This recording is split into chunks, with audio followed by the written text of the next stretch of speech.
Now turn to Section 2.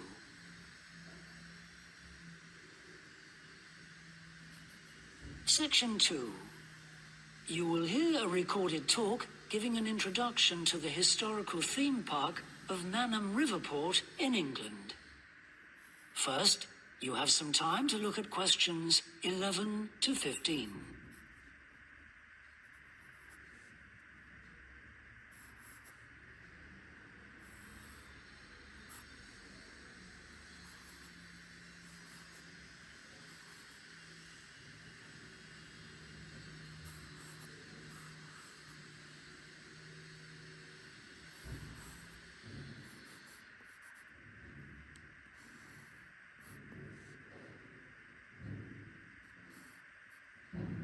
Now listen carefully and answer questions 11 to 15. Welcome to Manham Port, where 1,000 years of history are brought to life. All the family can enjoy a day out at Manham, visit our copper mine, see models of the machinery it used, have your photo taken in 19th century costume, experience at first hand how people lived at different stages throughout history, and especially how children studied, worked, and played. The port of Manham is located in beautiful and peaceful countryside, on a bend in the great River Avon, and developed here because it's the highest navigable point of the Avon. Boats can go no higher up this river, and proved a handy place to load and unload cargo to and from the sea, which is over 23 miles away.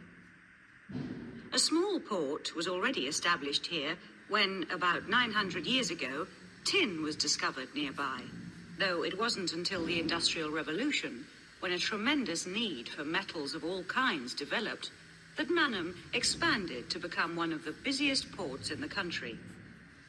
And because it was already so busy, prospectors began to look for other minerals, and by the end of the 19th century, lead, copper, manganese, and arsenic were added to the cargoes leaving Manham. In the early days, the ores had been smelted or processed in the same area they were mined. But as demand grew, the smelting process required huge factory furnaces or fires to melt the metal from the rock. And there was not enough coal in the local area, so the rocks containing minerals had to be shipped long distances. Sadly, in the 20th century, the great port of Manham declined, and thousands of workers were forced to emigrate out of the area. The building at the port fell into disrepair, and the place became almost forgotten. But then the Manham Trust was formed to conserve the historical resources of the area. It organized scores of local volunteers to remove undergrowth, to find the original outlines of the installations. It then brought in paid professionals to match installations with maps of the original port complex and to set about reconstructing it.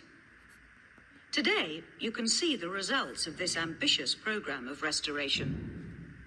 The intention, and we believe this will be realized before the end of the year, is to return Manham Port to the condition it reached at its peak as the greatest copper port in the country.